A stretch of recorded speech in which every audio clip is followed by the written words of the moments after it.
Hello students, I am Dr. Yogita Lonare, Durga Mahavidyalaya, Raipur. Students, this is my third and the last video on the adventures of Huckleberry Finn. Here I am going to discuss about some important questions which are short answer type questions and very short answer type questions.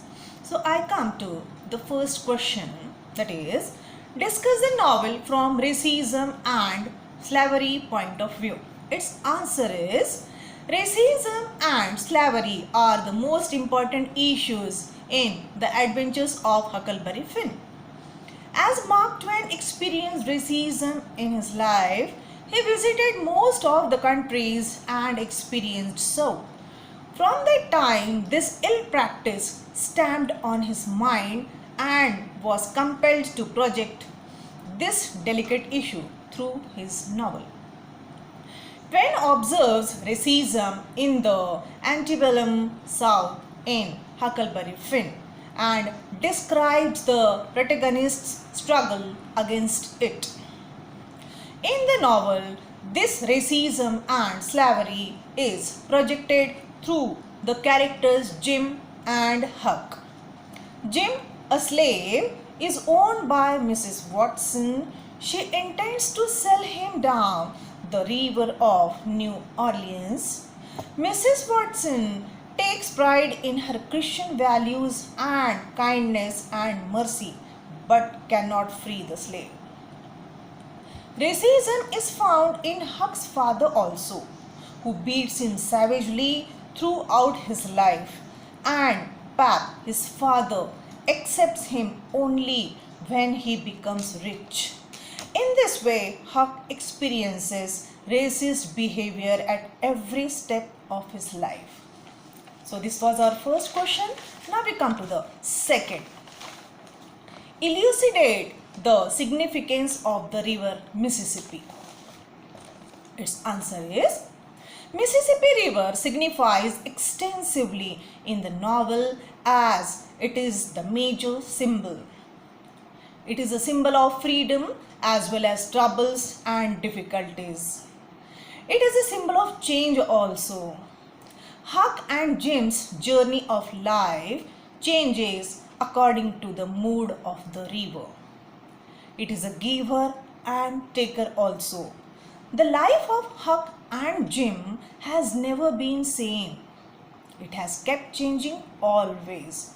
The raft on the river also indicates peace, as it gives comfort to Huck and Jim as it carries everywhere they want.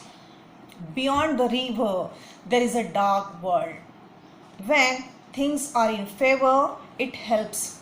But when things go wrong, their attitude towards the river gets changed. In fact, it turns dry when they deviate from the path to Ohio River. Mississippi River fails to cooperate them.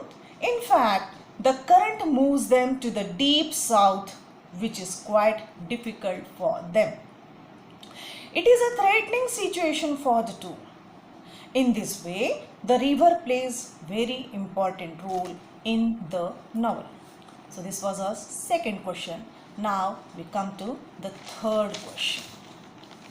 Our third question is, does the dialect employed in the novel Huckleberry Finn affect the reader and how? Its answer is, due to the coarse tone of the dialect, Mark Twain has been controversial over the years, although it lends to the realism. Twain has always sought for the performance as it should look real and true. Furthermore, whenever the protagonist speaks, it flashes out the character status in society. As Huck was born in poverty and has always been marginal, his rough show of tone is obvious. In the novel, Jim's dialogues are not different from Huck. They both resemble in tone. In this way, Twain considers society, wealth, and upbringing responsible for the development of personality than any other things in life. Therefore, it was the demand of the novel according to Mark Twain. This was our third question.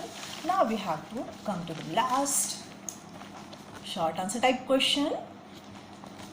Fourth question is, why does Mark Twain prefer to project a child protagonist in his novel The Adventures of Huckleberry Finn? Its answer is, Twain employs his child protagonist to project the conflict between societal morality and morality based on intuition. Huck is a character in the novel for whom there is a scope of moral development. Huck has never compromised with the principles and values of life. Huck is not able to decide how he has to live. He is an innocent boy. Often he gets caught in the conflicts of others and he proves himself to escape from the challenging situations. Twain's objective is to present the picture of America before pre-Civil War. He even has to show the developing moral life of the protagonist, like Huck's guardian's advices given to him comprehends in the course of time. By using a child protagonist, Twain tries to show the conflict between powerless and powerful. Huck and Jim experience themselves in that dilemma. They are abused often. They are always in fear of losing freedom as they are at the mercy of white men. This picture can clearly be seen in Huck's predicament. So these are the short answer type questions. Now we come to the very short answer type questions. Our first question is, what kind of novel is this? Realism or romanticism? Its answer is, it is realism certainly, because realism intends to project the social issues of real life as well as the lives of a common man as projected in The Adventures of Huckleberry Finn. Whereas romanticism is purely based on imagination and freedom for creativity. We come to the second question. Freedom is important to Jim and Huck. Explain. Its answer is, the criteria of the freedom to both Jim and Huck are different. Jim wants to be liberated from the clutches of Mrs. Watson and wants to enjoy life, whereas Huck does not want to be civilized that governs the society and wants a free life. Both the friends want freedom anyway. We come to the third question and the last one. Comment on the message of the novel. Its answer is, in the Society of America, during that time, many ill practices like slavery, racism were pervaded. With that intention, Mark Twain took that mission. The main character in the novel helps to expose the follies, foolishness, hypocrisy pervaded in the society. So these are the important questions on The Adventures of Huckleberry Finn. So this is my last video, students. Definitely it will help you. Thank you so much.